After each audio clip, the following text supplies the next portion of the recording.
আমার নানা বাড়ির পক্ষ থেকে জনাব তারেক রহমান, যিনি দাদা বাড়ির সন্তান, তাকে সুস্পষ্ট ভাষায় বলতে চাই, বিনয়ের সাথে বলতে চাই, 17 বছর বাংলাদেশে কি হয়েছে, কোন বছর বাংলাদেশে কি হয়েছে, কোন পরিস্থিতিতে ছিল, কারা মজলুম ছিল, কারা রাজপথে ছিল, কারা রক্ত দিয়েছে, কারা গুলির সামনে বুক পেতে দিয়েছে, আপনি লন্ডন থেকে খবর পান নাই।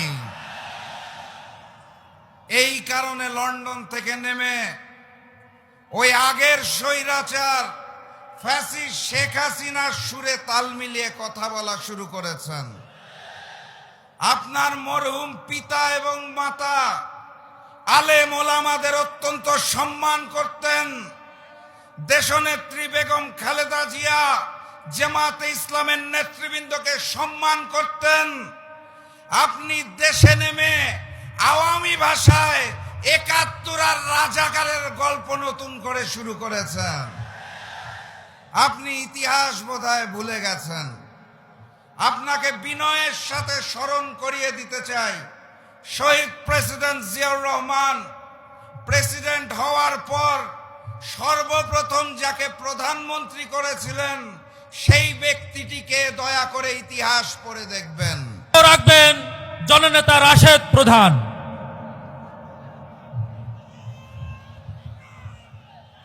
বিসমিল্লাহির রহমানির রহিম। বগুড়া আয়োজিত আজকের এই নির্বাচনী সমাবেশের সম্মানিত সভাপতি, মঞ্চে উপবিষ্ট 10 দলীয় নির্বাচনী ঐক্যের কেন্দ্রীয়, আঞ্চলিক এবং জেলা পর্যায়ের নেতৃবৃন্দ, আমার সামনে উপস্থিত সাংবাদিক ভাইরা এবং প্রাণপ্রিয় বগুড়াবাসী, সবাইকে জানাই আমার দল জাগপার পক্ষ থেকে সংগ্রামী সালাম এবং শুভেচ্ছা। আসসালামু আলাইকুম। আপনারা কেমন আছেন? 12 তারিখের জন্য প্রস্তুত আছেন? তাহলে দুটো কথা বলতে চাই। এই ভূমিতে জন্ম নিয়েছিলেন শহীদ প্রেসিডেন্ট জিয়াউর রহমান। দেশনেত্রী বেগম খালেদা জিয়ার শ্বশুর বাড়ি বগুড়া। জনাব তারেক রহমানের দাদা বাড়ি হচ্ছে বগুড়া। আমি ক্ষুদ্র মানুষ রাশেদ প্রধান, আমার নানা বাড়ি হচ্ছে বগুড়া। আমার নানা বাড়ির পক্ষ থেকে জনাব তারেক রহমান, যিনি দাদা বাড়ির সন্তান, তাকে সুস্পষ্ট ভাষায় বলতে চাই, বিনয়ের সাথে বলতে চাই, 17 বছর বাংলাদেশে কি হয়েছে, কোন পরিস্থিতিতে ছিল, কারা মজলুম ছিল, কারা রাজপথে ছিল, কারা রক্ত দিয়েছে, কারা গুলির সামনে বুক পেতে দিয়েছে, আপনি লন্ডন থেকে খবর পান নাই।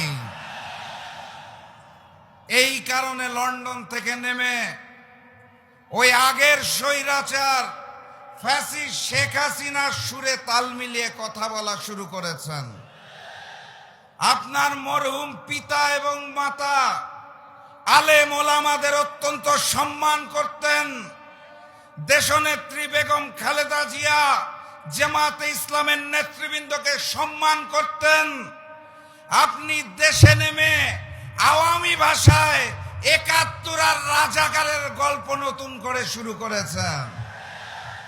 আপনি ইতিহাস বোধহয় ভুলে গেছেন।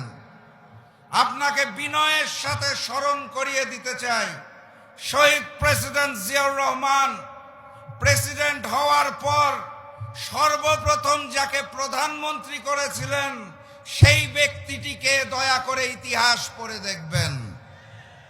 আমার প্রাণপ্রিয় বগুড়াবাসী, বগুড়া অঞ্চলে আমাদের কয়টি আসন? লাকি 7।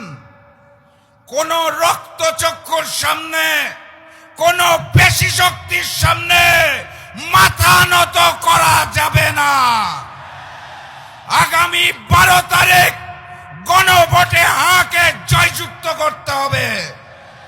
যারা চাঁদাবাজি এবং রাজনীতিতে ব্যস্ত, যারা মামলা বাণিজ্যে ব্যস্ত, তাদেরকে না বলে দিবেন, তাদেরকে রেড কার্ড দেখিয়ে দিবেন। গণভোটে হাঁকে জয়যুক্ত করবেন।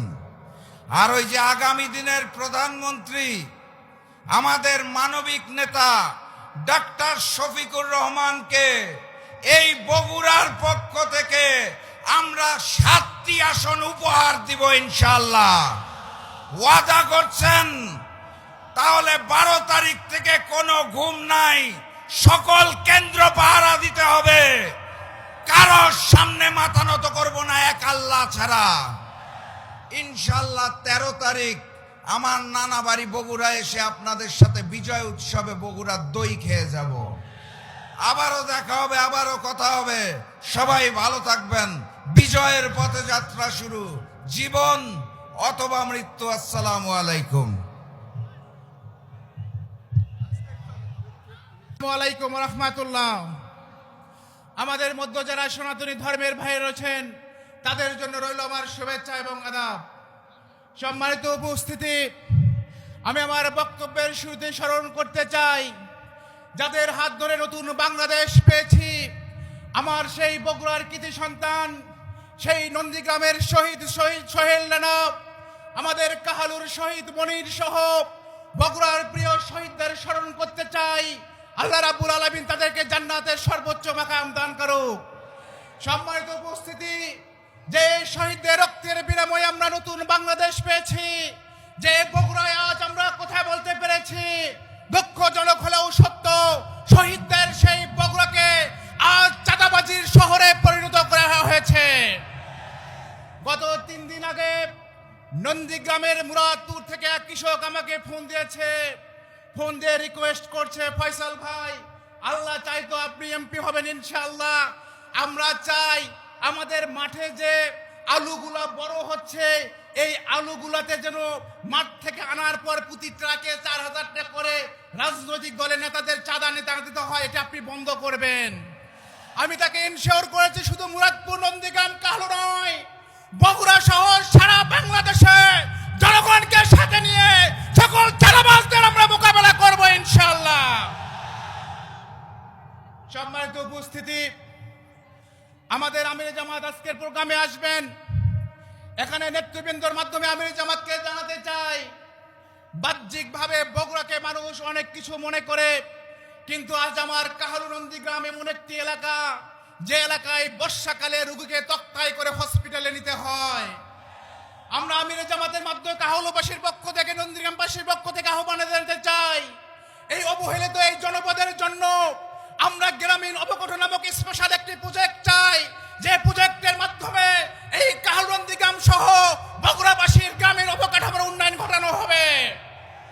সম্মানিত উপস্থিতি, আমাদের এই কাহালু নন্দীগ্রাম এবং বগুড়া আমাদের কৃষিভিত্তিক এলাকা, কিন্তু দুঃখজনক হলেও সত্য, আমাদের নিয়মিত যে সবজিগুলো হয়, এই সবজিগুলো সংরক্ষণে কোনো ব্যবস্থা নাই। আমরা যদি এই এলাকায় একটি ভেজিটেবল ভিজিট করতে পারি, আমি আমার কাহালুবাসী নন্দীগ্রামবাসীকে কথা দিয়েছি, আমির জামাতকেও আমরা জানাতে চাই, আমরা কাহালু নন্দীগ্রামে একটি ভেজিটেবল ভিজিট চাই, যার মাধ্যমে এই এলাকা সহ বগুড়ার কৃষকেরা অনেক বেশি লাভবান হতে পারবে। আমাদের এই এলাকার কৃষির প্রাণ হলো, আমাদের এই এলাকার কৃষকদের প্রাণ হলো আমাদের করতোয়া নদী, কিন্তু দুঃখজনক হলেও সত্য, 4 দশকের করতোয়া নদী আজকে মৃতপ্রায় হয়ে গেছে।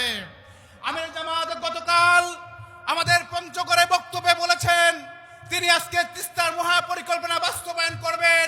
আমরা আজকে আমির জামাতকে আহ্বান করতে চাই, বগুড়াবাসীদের পক্ষ থেকে তিস্তার মহাপরিকল্পনার অংশ হিসেবে এই করতোয়া নাব্যতাকে ফিরিয়ে আনার দাবি জানাই। এই করতোয়াকে বাঁচলে বগুড়াবাসী বাঁচবে, কাহালু নন্দীগ্রাম সহ বগুড়ার সকল জনগণ বাঁচবে।